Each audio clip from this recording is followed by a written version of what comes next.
روزہ رکھتے تھے تو وہ اپنے ماتھے پر کیا لگاتے تھے؟ کیا لگاتے تھے؟ تاکہ لوگ انہیں کیا جانے؟ روزہ دار جانے۔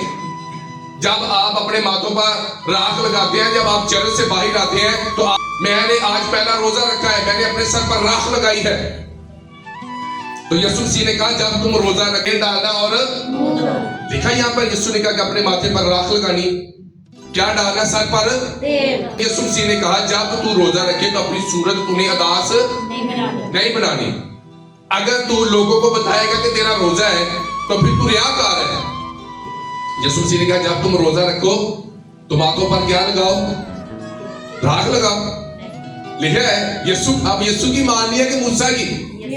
یا ہم نے رسولوں کی بات ماننی ہے یا نبی پیغمبروں کی بات ماننی ہے؟ یسوع کی ماننی ہے۔ ہمارے لیے یسوع کون ہے؟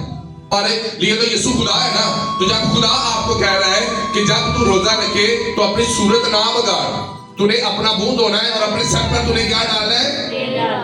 جب آپ روزہ رکھے تو آپ نے اپنے سر پر کیا لگانا ہے؟ تیل روح القدس کو ظاہر کرتا ہے، آئل خدا کی حضوری کو ظاہر کرتا ہے۔ بالکل مسیح میں پاک ہو چکے ہیں، آپ برے کے لہو سے دھل چکے ہیں۔